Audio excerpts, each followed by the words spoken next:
ನಮ್ಮ ತಂದೆಯವರಿಗೆ ತುಂಬ ಪ್ರಿಯವಾದ ಶ್ಲೋಕ ಇದು. ಅವರಿಗೆ ಆತ್ಮೀಯರಾಗಿದ್ದ ಶ್ರೀ ರಾಳ್ಳಪಲ್ಲಿ ಅನಂತಕೃಷ್ಣ ಶರ್ಮರವರ ನ್ಯಾಸಕಳಾನಿಧಿ ಸ್ತೋತ್ರದಿಂದ ಆಯ್ದ ಶ್ಲೋಕ.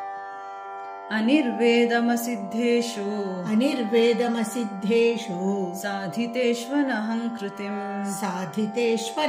ಕೃತಿಂ ಅನಾಲಸ್ಯಂ ಚ ಸಾಧ್ಯೇಷು ಕೃತ್ಯೇಷ್ವನುಗ್ರಹಾಣನಃ. ಮೊದಲನೇ ಸಾಲಿನಲ್ಲಿ ಅಸಿದ್ಧೇಶು ಧ ಮಹಾಪ್ರಾಣಾಕ್ಷರ ಇದೆ. ಸಾಧಿತೇಶ್ವಲಿ ಧಿ ಮಹಾಪ್ರಾಣಾಕ್ಷರ ಇದೆ ಎರಡನೇ ಸಾಲಿನಲ್ಲಿ. ಮೂರನೇ ಸಾಲಿನಲ್ಲಿ ಸಾಧ್ಯೇಶುಲಿ ಧೇ ಮಹಾಪ್ರಾಣಾಕ್ಷರ ಇದೆ. ಒಟ್ಟಿಗೆ ಹೇಳೋಣ. ಅನಿರ್ವೇದಮಸಿದ್ಧೇಷು ಸಾಧಿತೇಷ್ವನಹಂ ಕೃತಿಂ ಅನಾಲಸ್ಯಂ ಚ ಸಾಧ್ಯೇಷು ಕೃತ್ಯೇಷ್ವನುಗ್ರಹಾಣನಃ.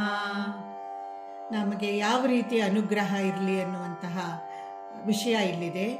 ಯಾವುದು ಸಾಧಿಸಲಿಕ್ಕಾಗಿಲ್ಲ, ಸಿದ್ಧಿ ಆಗಿಲ್ಲ, ಅದರ ಬಗ್ಗೆ ಬೇಜಾರಾಗಲಿ ನಿರಾಸೆ ಆಗಲಿ ಇಲ್ಲದಿರುವಂಥದ್ದು.